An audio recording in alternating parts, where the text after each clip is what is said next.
Alright, so today we're going to be looking at a new project, a wizard-inspired pipe. This pipe is going to be both aesthetically pleasing as well as fully functional. This pipe will be able to smoke even the most magical of herbs.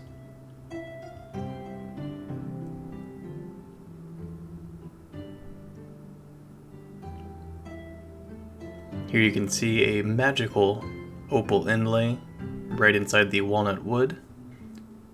Here's a closer look at the stem, along with the multicolored threaded braid that's used for the handle.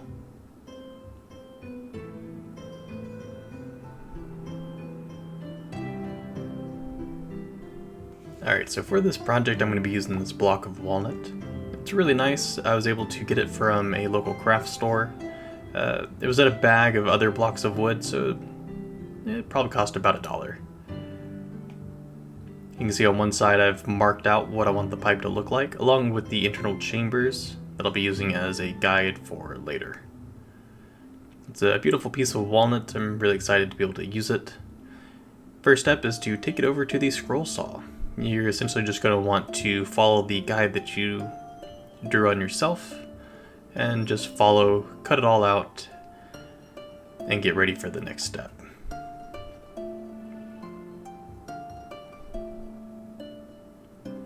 This was a slower process than I expected just because of how hard walnut is. Now, I probably wasn't using the most optimal blades, but it did get the job done. It was just a bit slow. And at this point, you don't have to be 100% precise on any of these cuts. Just get it close enough to the line that you want. Keep in mind that any mistakes can be sanded down in the next step once we go to the belt sander. At this point, we just want to get something that's close enough to the shape that we're going for. We don't have to be perfect.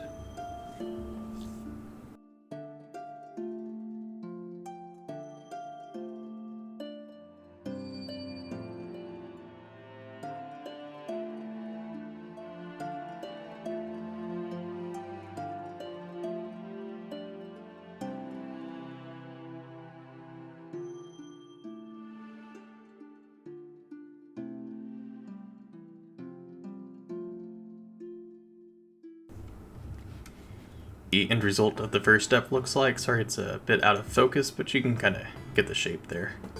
Next step is to go over to our belt sander, and we're going to want to get a much closer shape to what we're actually looking for. I'm only working on the front face of this, so we're not going to be touching the sides or creating any bevels at this point. We just want to kind of smooth everything out, that way we can then drill our pilot holes that'll be used to connect the chambers to the stem.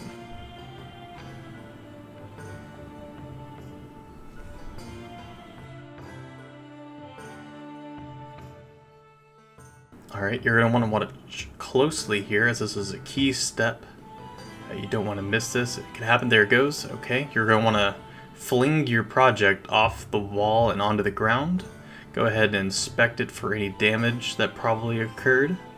That is key. Make sure not to remove that footage from the video. And just continue on like nothing happened.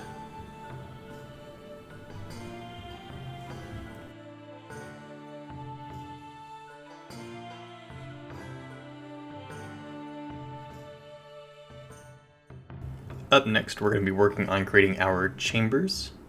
So I had to pre-measure this out, and I marked it on a popsicle stick as to how deep this chamber needed to be. And then just using a drill bit, I was able to go in and just get the depth that I wanted. And you can just see I'm doing this slow and steady. I don't want to overshoot and then end up drilling through the bottom of this piece and then essentially ruining it. So we're going real slow just to basically sneak up on the perfect depth. Then once we have that, we can go into a much more fun stage. We can start creating the actual shape of our pipe. So here we're creating all the bevels, we're rounding this off, and we're inspecting it. So essentially you're going to be doing light passes and re-inspecting to make sure everything is aligned properly. Don't really want to rush this stage and just kind of enjoy it. So I'm taking advantage of all the different angles in this belt sander, just to be able to get into all the nooks and crannies of this pipe. This is the first time I've used a belt sander, so there's probably some more efficient ways of doing all this. I'm just kind of winging it at this point.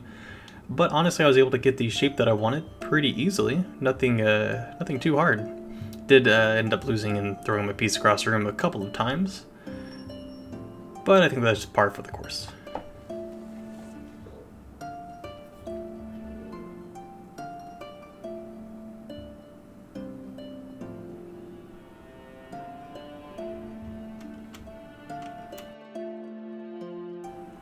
Now we have our rough shape pretty much done. This does not need to be perfect. That belt sander is not going to be used to get us the final shape, just to get close enough to it. So here you can kind of see the pipe taking shape, and I went ahead and drew on a symbol in the front, something that looked semi-magical, something that a wizard may have on their pipe. We will be doing something kind of fun with this. I wanted to practice doing an opal inlay. So here what we're going to end up doing is taking a Dremel and just kind of going over the shape and just carving out a thin layer of the wood on the inside of it, which will then fill with opal dust.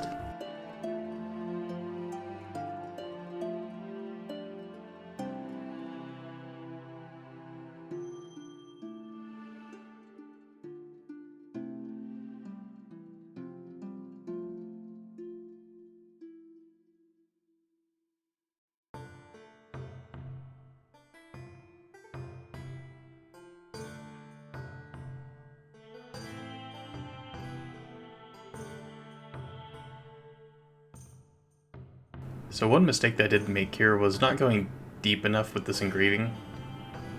I wanted to conserve my opal dust, but looking back I should have doubled the depth. I think that would have made a much better looking inlay. But all in all, it still turned out fine, so no worries, but it is my recommendation going forward that you should probably go as deep as you can with the materials that you have. That's what she said.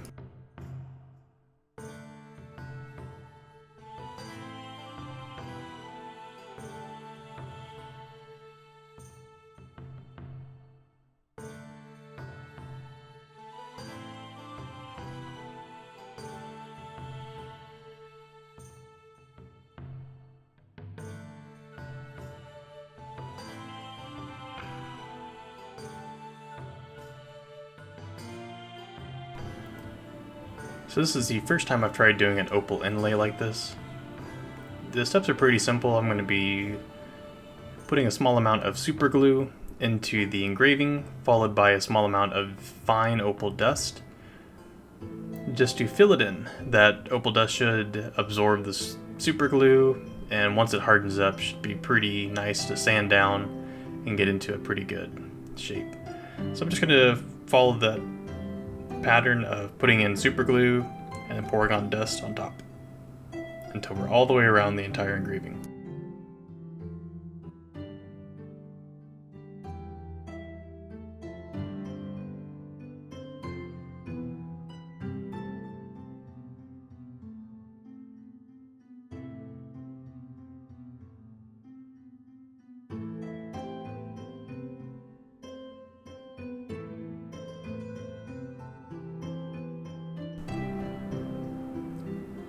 So here I'm just kind of turning it sideways and knocking off some of the excess dust. That way it doesn't build up too much and I don't end up running out.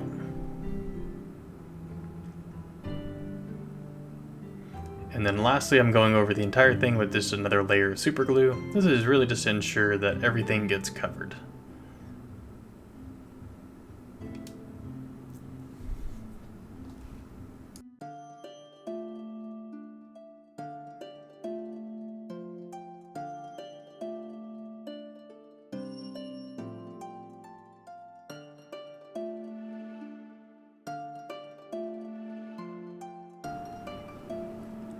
Once the glue is dried overnight, tried to let it sit for about 24 hours before touching it. I took my oscillating multi-tool over to it with some low grit sandpaper and just trying to remove the top layer of that opal. That way when we go to sand down the whole pipe, that won't just tear up all the sandpaper. You're going to want to go ahead and take like a Dremel and go ahead and widen the chamber to your desired size. I don't really know too much about pipes, so I just kind of eyeballed this and got it to a size that I thought would be not too big, but not too small. I also attempted to have the chamber tapered at the bottom, so it's wider at the top, and then the bottom kind of tapers down to where the main chamber connects to the stem chamber.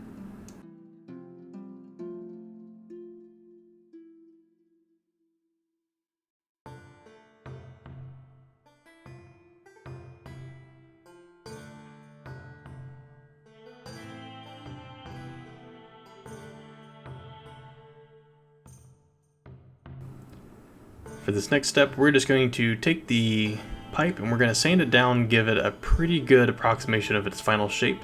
This is not going to be perfect, but the attempt is just to get it pretty close. The next time we go into sanding, we're going to be doing some much higher grit sanding, and so we want to go ahead and get this as close to the final product as possible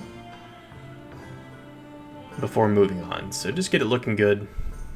It doesn't have to be 100% perfect. We'll go ahead and do all that in the later stages where we buff everything out and make it look really nice. Your goal here is just to get it smoothed out and even.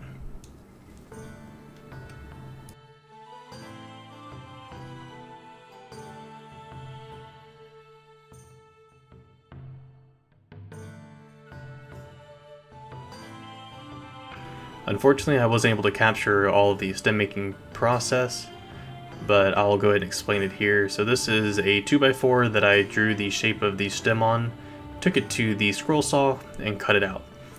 From there, I took some of the walnut wood that I had in a very thin slab, and I cut off just enough to make 2 sections of wood. So when I hold up to the camera, you'll see the 2 sections.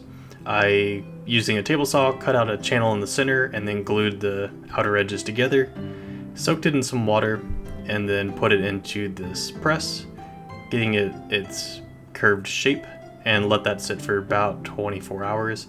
You can see I put a string in here. That's just to make sure none of the glue fell into the center chamber.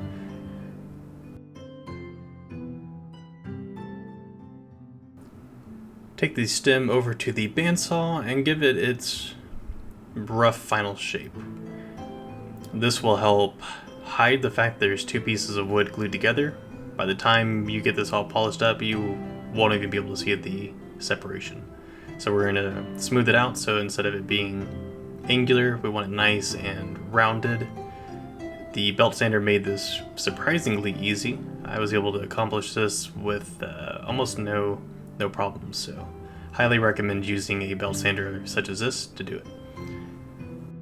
Lastly, you're just going to want to use your Dremel and just carve out a little interlocking channel there so that you can stick the stem into place, and then just put a little bit of glue on there to dry overnight, and then tomorrow it'll be one solid piece.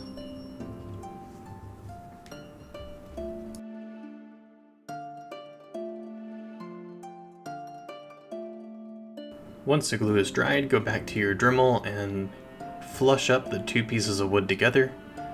You could spend a lot of time here and make it nearly invisible, but since I'm going to be using a handle wrap, I don't want it to be completely flush because I'm going to have the wrap starting at this joining portion.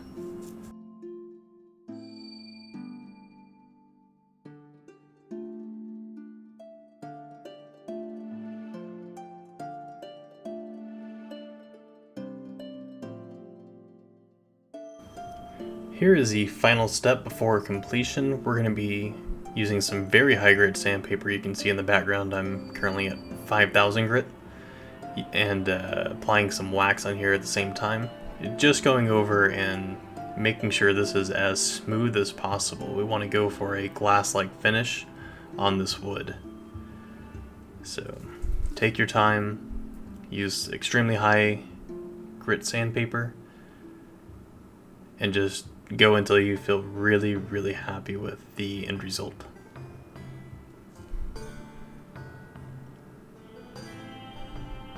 off camera, I went ahead and took some cheap thread that I found at my local craft store that was colorful. I think it even it transitioned a couple colors. I went ahead and got that and did a wrap, something similar to a paracord bracelet pattern, and just slowly wrapped the handle with it because I wanted to give it some extra color and some separation. And here you go. You can see the end result. The opal inlay turned out very gorgeous, and the handle wrap pattern looks really cool. It was actually by accident, but I won't tell anybody that. All in all, this pipe, material-wise, probably cost me about $6 for the wood, glue, thread, and opal inlay. Very cheap to make as long as you have the tools available. So thanks for watching. Hope you enjoyed.